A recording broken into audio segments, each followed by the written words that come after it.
Welcome Ramley, how my Rams super fans doing today? We are in the divisional round of the 2022 NFL playoffs and the Rams travel to Tampa Bay to take on the Buccaneers. Let's get right into it.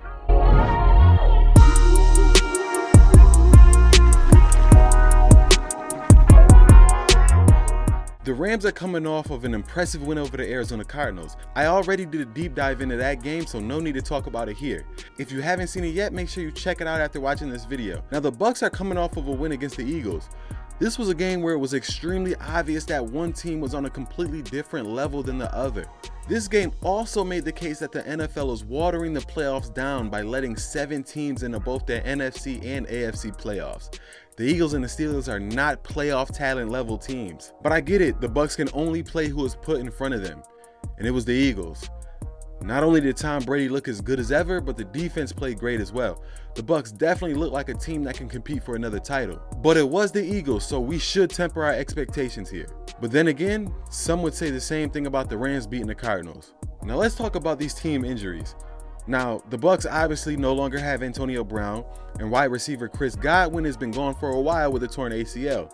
This leaves star wide receiver Mike Evans and tight end Rob Gronkowski as leaders in the passing game. Running back Giovanni Bernard has also got into the mix as of late, catching a lot of balls out of the backfield. With Tom Brady, Mike Evans, and Gronk, this passing attack can still get it done, but it's a far cry from when we had to worry about all of that plus AB and Godwin. And it's a little scary with our secondary a little banged up. We'll get to that in a moment, but we can use all the help we could get. Now, Giovanni Bernard and Keyshawn Vaughn took over all the running duties last week when both Leonard Floyd and Ronald Jones did not suit up due to injuries. Neither Bernard or Vaughn ran well this past week, and that leads me to believe they are going to need Fournette back in this lineup if they have any hopes to move the ball on the ground against this Rams front seven. Right now, Fournette and Jones are both questionable, but Fournette did send out a tweet today saying, "See you guys on Sunday," insinuating he'll be ready to play. And the biggest news we have here is All-Pro left tackle Tristan Wirfs went down on the first drive of the wildcard round on Sunday with an ankle injury. And center Ryan Jensen suffered a back injury 2 drives later. Despite visibly being in pain, Jensen returned to the game on the Bucs' next offensive series and didn't miss a snap for the rest of the game. Wirfs, however, retook the field late in the second quarter, but he was seen limping in between plays and was ultimately removed from the matchup after 3 snaps. Bucs head coach Bruce Arians shared on Monday that Wirfs is currently wearing a boot on his foot while he's nursing a sprained ankle. Bruce Arians also stated that neither Wirfs or Jensen will practice until Friday, and he'll kind of reevaluate them then and see if they're ready to go. This is going to be huge for the Rams if Aaron Donald, Von Miller, Greg Gaines, and Leonard Floyd can play against a backup left tackle and center.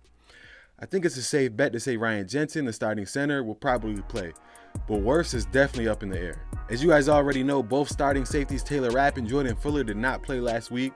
Now Fuller is out for the rest of the season, but hopefully Taylor Rapp can progress through concussion protocol and be ready on Sunday. I really don't want to see Tom Brady going up against only half of our starters in the secondary. Also, left tackle Andrew Whitworth sustained an ankle injury on the Rams' first offensive snap.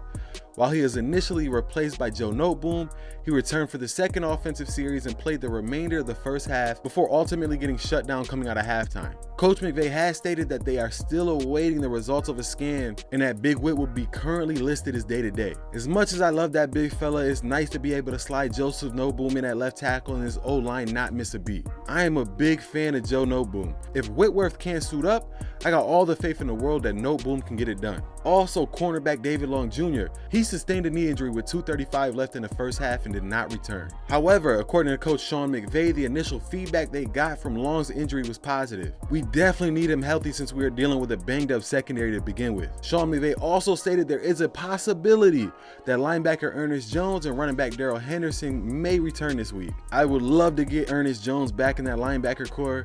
Darrell Henderson, it would be great to get him back too. I don't know where he's going to fit in this rotation of backs now that we have Cam Akers and of course Sony Michel, but you know, depth is always a good thing. Now, I ask you the question, how does the Rams win this game?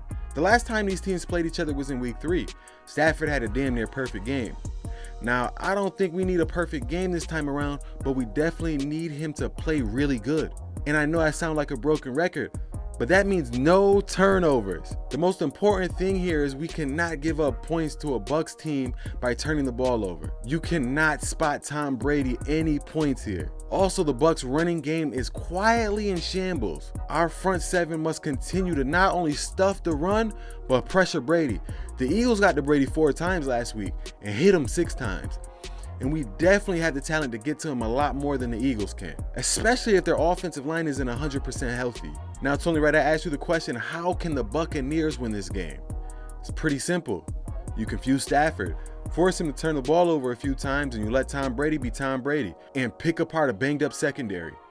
It's that simple. And before I get into my prediction, I just wanted to remind you to like this video, subscribe to the YouTube channel, and most importantly, hit that bell notification button so you get reminded every time I drop a new video. And follow me on Instagram and Twitter. Now let's get right back into my prediction. I think this is going to be a really great game. I would be stupid to believe otherwise when the opposing team has the greatest football player to ever play the game. And even though we beat the Bucs the last 2 times we played, including week 3 of this season, that really doesn't mean nothing. But I think this game, like every game going forward, is going to hinge on how good Matthew Stafford plays. I think he plays good enough here, and most importantly, I think our front seven shuts the Bucs mid-level running game down. And I think we get a lot of pressure on Brady with an offensive line that's not 100% healthy. With that being said, I got the Rams 34, Buccaneers 31. Now the Bucs opened up in Vegas as 3-point favorites, which means I'll be playing the money line and going all in on the underdog Rams to win this game. Last week I just knew the 49ers as underdogs would beat the Cowboys, and let's just say I made enough money on them not to be mad that the 49ers won a game. If you guys are thinking about joining in for some fun, please help and support this channel by using the link in the description of this video to sign up. Caesar Sportsbooks is running an insane deal right now. They will match your first deposit up to $3,000. You got to take advantage of that offer while it's here. Thank you all for watching, and please click right here for more Rams content.